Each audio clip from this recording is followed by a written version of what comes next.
Welcome to Discovering Creativity. My name is Kelsey Hirsch. I am a PhD student here at Texas A&M University, and today I am joined by Miss Tanya Lanzot.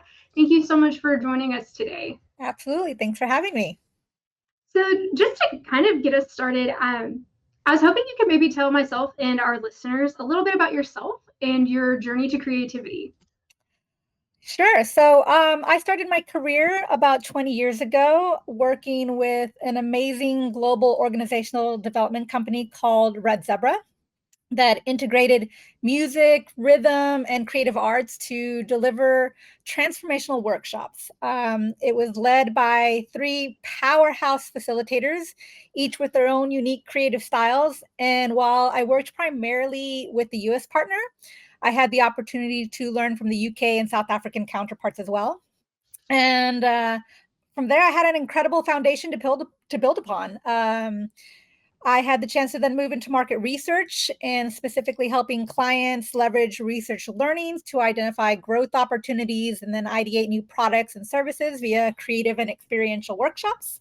And then I spent a couple of years learning the agency side of the business and using design thinking to help inspire marketing solutions. And currently, I consult on my own, which has given me the flexibility and the freedom to pick and choose the type of products I want to take on. For example, I just had the opportunity to do an ideation session with an early childhood educational solutions company that was looking to develop new products for children ages 0 to 6 to discover and learn through play. And that was really, really fun. So, Oh, that sounds great. Can you talk a little bit more about an ideation session and what that might entail? yep. So, really an ideation session is about either identifying a unmet or undermet need or identifying an opportunity or a new space to go into and saying, how can we potentially fill that gap, right? So what can we come up with? What ideas can we come up with? What solutions, services, et cetera, can we come up with? So generating a whole bunch of ideas, so diverging. And then depending on how far the client is wanting to go, then we converge and say, okay, these are the best ideas to move forward. And then it can go any number of different directions depending on the company's innovation process. Oh, that sounds amazing. Yeah, That's it's really cool. So I would love to learn more about your creative process and this idea of you had mentioned transformational workshops and innovative workshops. Mhm. That's something that I'm really enjoying putting together, but I'd love to hear your perspective on these creative process and innovative workshops. Sure, sure. So my process for designing workshops is actually very similar to the four-step process that I use for my participants in the workshops that I design. And it really breaks down to engage in the data, the stimulus, the context, whatever represents the challenge or opportunity. Then free associate. So, letting my mind wander, imagine possibilities and capturing analogies and natural associations.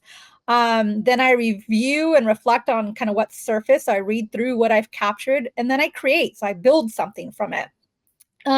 So that's the process that I use for each of my creative exercises, and it's the same process that I use when I'm designing a workshop. So I dive into the context, I capture analogies. For example, if a challenge is trying to set ourselves apart, that makes me think of many fish in the sea, right? Or if the challenge is managing conflicting priorities, that makes me think of walking a tightrope and finding balance.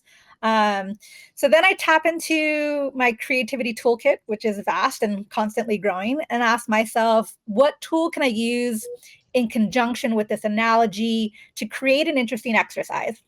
Um, and then I build it. The other aspect that I tend to layer on is incorporating neural styles. So these are the various ways that people process information and create. So, for example, some people may have a very visual neural style and they create best when they're inspired by imagery.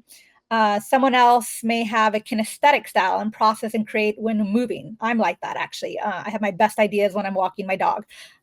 Someone else may have a spatial style. So they process and create by being able to manipulate the relationship between two or more things, etc. So I think about that too when I'm designing a session to ensure that I have a wide variety of neural styles incorporated to tap into the diversity of thinking from the participants.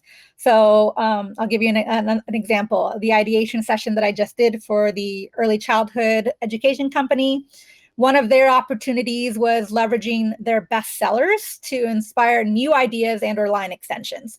So for that one, I actually thought of the tool first, and it was a perfect opportunity for Scamper. Are you familiar with that tool? I'm not.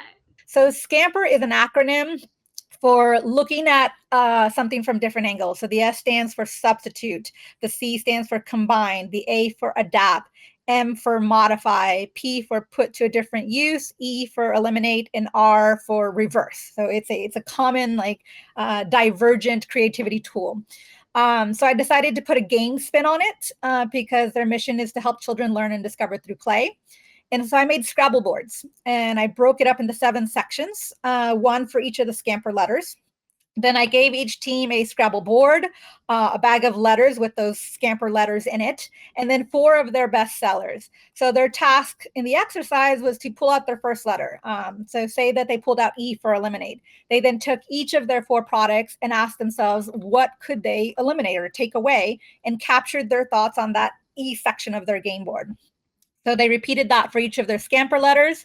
Then they went back and reviewed their game boards and then used that to springboard into new ideas. So super simple, yet very fun, interesting, and engaging way to use the Scamper tool and to build on their existing product line. Oh, wow. That is amazing. Yeah. How do you navigate when you're working with these innovative ideas in this process that maybe in a corporate or office setting is not as common, right? I don't know how often in a meeting I've been handed a redesigned Scrabble board. How do you navigate when a participant is hesitant to engage in creativity in this way? Yeah, so I actually run into that quite a bit. Especially when trying to get past sometimes the initial gatekeepers, as they often project their own fears or doubts or insecurities onto their teams or their clients. I cannot tell you how often I've heard, "Oh, my client or my team wouldn't be comfortable with that." And I always push back, very kindly, but I push back with, "How do we know unless we ask or we try?" I once worked with a very well-known South Korean consumer electronics client on an ideation project. And the account manager initially told me that the Korean culture would not be comfortable with kind of that playful approach. And I pushed back on that and said, well, let's try it. I always give the people, my participants the option to back out if they don't want to. And so when we finally had the session, during the very first activity, I had asked everyone to put on bee antenna and wings and buzz around a hive that I had built to inspire inspiration. And guess who were the first ones to put on their antenna and wings? My South Korean clients. So yeah, so like I said, I generally tend to be very transparent with participants and sharing the why behind the tools and methodologies that I use. I sometimes share the science behind it, as there are now more studies that show the benefit of play in inspiring innovation and creative thinking. And I also acknowledge that sometimes when I ask them to do something, it will potentially take them out of their comfort zone, and that is 100% intentional. And by stepping outside of their comfort zone, they increase their ability to imagine and think differently. So to just go with the flow, trust the process, and if they're still super uncomfortable with it, feel free to sit it out. I'm not going to force anyone to do anything they don't want to do. So that's kind of how I approach it. But I will say that I feel that in more recent years that clients are generally more open to the idea of playing professionally because it's becoming more popular and widely accepted. So yeah. Which I love. I'm a huge fan of play in the workspace when it's appropriate. And so, which brought me to you had shared an article about the Playmobil Pro on LinkedIn a few weeks ago. Yeah. And I just absolutely loved it because I think it's so important just to have encourage that culture when you can. Yeah, absolutely. And so that was my question for the Playmobil Pro is how do you get these individuals who may be hesitant to engage? So thank you so much for providing some feedback on that. Yeah, absolutely. I think as we learn to be creative in some of our own spaces, it can be a little discouraging when others don't want to engage or ask you why you're engaging in this way. And so, so my next question for you is pretty broad, but what does creativity mean to you? I would say that for me, creativity is about imagining possibilities and thinking and doing things differently. So that would be my simplest answer. Okay, I love that. I love that possibility. Okay, so you mentioned your toolkit. Big fan of professional toolkits. So do you have a tool that you think any person interested in the creative space needs to have in their starter kit? Well, like I said, I love that Scamper tool. It's a really great divergent tool for being able to like force yourself to look at things in different ways. I also have always been a big fan of forced connections. So taking two things that are not commonly thought of together and finding some kind of link between them. You can do that physically, like actually having two different items. You can do that visually with like images. You could do that with words. But that idea of bringing two disparate things together and finding some kind of common ground or using it to inspire something else. So those are some divergent tools. I think the other aspect of creativity is also convergence, right? You can have many, many great ideas, but unless you kind of narrow that down, it really isn't going to go anywhere. So I think one of my simplest convergent tools is dot voting, right? So asking people to look at ideas and possibilities with a very defined lens, like what is that criteria that's going to define what we move forward with, and then voting on that. Another really important question that I always ensure that we think about when we're converging is it something that we can change, right? It may be a fabulous idea, but do we have permission to be able, or any kind of influence in being able to move this forward? Because again, if you don't, sure, we could think about what ways could we get that, but in trying to narrow down the scope of ideas, what are going to be those things we can actually move forward? So wonderful. Yes, I think keeping in mind the scope of what we can physically possibly do, I think in some ways is a challenge of creativity, because we kind of have that feel of like, if you don't try, you don't know, but then also like accepting like a no's a no, or like we can't walk through the wall. Yeah, and I think it's important to I always tell my clients, like, although we are converging right now to figure out which one's the one we're going to move forward with right now, none of our ideas ever get thrown out. Like everything gets captured, right? And so like maybe there's a really fantastic idea and we have a lot of passion for it, but maybe we don't have the capabilities yet. Okay, let's table that, right? And then come back to it and say, all right, what's it going to take to be able to move this idea forward? So you can always come back to your original ideas. Nothing ever gets thrown out. And it's always good to actually refresh and say, okay, what else did we see that was interesting in here? Or what else was kind of exciting, or what could be a challenge? But man, if we could nail that, that would be amazing. So I often encourage clients to kind of go back and revisit the original divergent ideas that they came up with. Wonderful. So thinking back on it, was there a time in which you had this light bulb moment of, I want to make the creative space my work? So I was actually really lucky early in my career to have a mentor that encouraged me to explore the field of creativity and then introduced me to CPSI, which is the Creative Problem Solving Institute. Are you familiar with that? Briefly. Okay, so it's basically a global conference. It's the longest running creativity conference in the world, and they teach the creative problem solving process that was developed by Alex Osborne, former advertising executive, and Sid Parnes, who was an educator. And so she introduced me to that, and I had already kind of found a natural calling in facilitation, although I didn't really know that that's what it was called at the time. But that ability to be able to guide people to where they needed to go, because I had always naturally been drawn to helping others solve challenges.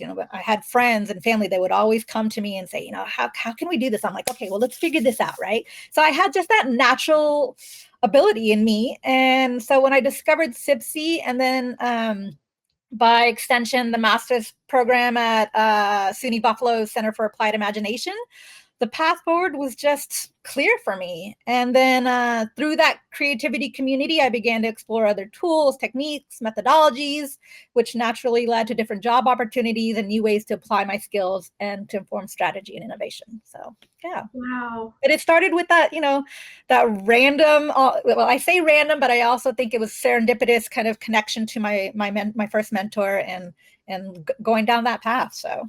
Oh, that sounds amazing. Yeah. That sounds amazing. That's kind of how I did. A mentor of mine was like, "Have you taken the creativity class yet?" And I was like, "No, I haven't." Was not necessarily on my radar. And now it's you're just like, wow, I can actually do this for a job. This is amazing. It's truly amazing, and it's so cool to be able to kind of look at what we're learning specifically in the creativity class and think, I've been doing some of these things, but now they have a name. Yeah, like exactly. to put the name to it gives it some substance, which is really nice. Exactly. So another question that I have for you today is, if you were to give someone advice just starting out in their career with somebody who's looking to get into innovation and creativity within starting out in their career, what would you tell them? So I think first and foremost, build your community, right? Every single opportunity that has come my way has been through my creativity network. So, seek out conferences, educational opportunities, networking events, etc. So you can find your people. Second, I would say is AI. It is here. It is only going to get bigger, so start learning now how to incorporate AI to inform innovation so you can be at the forefront. There's so much out there already. People are navigating and defining the role AI is going to play in every aspect of our lives. So do I think it's going to replace human creativity? Absolutely not, but it will complement it. And so those who know how to leverage it are going to lead the way. So I like that perspective. It's not going anywhere, but it will complement you. Exactly. It's just another tool to add to our toolkit.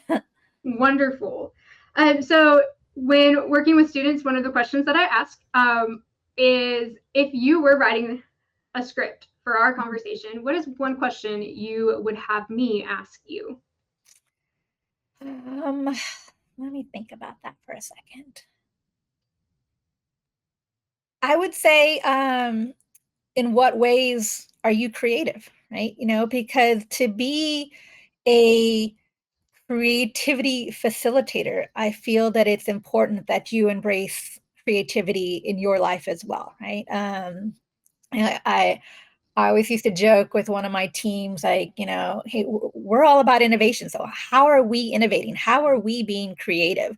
And constantly asking yourself, like, once you learn how to do this, it's about a continual process of learning and discovering what else is, being done out there. So like the pro play methodology. So I had gotten certified in Lego Serious Play years ago, but this was another professional play tool. And I was like, yes, absolutely. I want to learn how to do that, so but constantly asking yourselves, how are you being creative? How are you innovating? I love that. That is a really good question. I'll be adding that. Yeah. But I love that. Okay, so a Lego play expert. Yeah. So Lego came up with, very similar to the pro play method, but Lego came up with a methodology years ago to use in a professional setting to inspire creative thinking. And so it's just another tool. It's a process for using Legos to build, to imagine possibilities, to identify challenges, etc. So it's a tool, and it's very similar to the pro play method in that you're using the figures and the elements to model a challenge and to work through possibilities, etc. So yeah. Okay. So when it comes to Legos, are you a follow the manual person, or are you go by. Just That's so funny that you say that because it's one of I have a daughter. She is 9 and she loves Legos. I mean, who doesn't love Legos? of course. And one of the most frustrating things for me about Lego toys for kids now is that you build something and then it sits on a shelf, right? Like I remember when I played with Legos as a kid, we built something and then you put tore it apart and you put it in a box and next time you build something else. So I am definitely a build your own, and I try to encourage like, yes, she has her kits and stuff like that that sit on the shelf, but she also has a Lego play table where we design things on our own. And it's funny because I often have to challenge her to be like, okay, now let's break it down and put it away. And she's just like, no, but I built this. And so our compromise is I have to take pictures. I have to take pictures of all the things that she builds, and then she'll break it down. So yeah. That is amazing. That's amazing. I'm very much a manual person when it comes to my Legos. But I do remember growing up, we just had this tub. Yeah. Lego pieces. You know what? But what I do admire about the kits is that how they make it so incredibly simple to build, right? Like someone came up with a process to step by step guide somebody to build something. I remember last Thanksgiving, I was at Costco and I saw this really cool like Lego centerpiece kit, and I bought it and without really paying attention to what it was, because I guess there's like age recommendations on it, and gave it to my daughter and said, here, build this. It's going to be our centerpiece, right? And it took her 2 days, but she built it completely on her own, following the instructions. A couple times had to like undo something, whatever, but she built it. And then after the fact, I was putting the box in the recycle bin and I saw that it was for 18 plus. And I was Oh, like, wow. oh, my 8-year-old just built it, so that's how good those instructions are. Like, even though it was designed for 18 plus, she was able to follow those instructions to be able to build it. So, which is cool. That's pretty cool. Yeah. Pretty cool. That is so interesting. I have really enjoyed getting to hear some of your perspective on creativity. For me, the Playmobil Pro article really stuck out to me as I was, looking through LinkedIn and getting excited about our conversation. Yeah. And so I'm really excited to take this and implement what I can, where I can, I think is my new philosophy when it comes to creativity. Yeah, absolutely. And so, so excited for that. But thank you so much for joining us.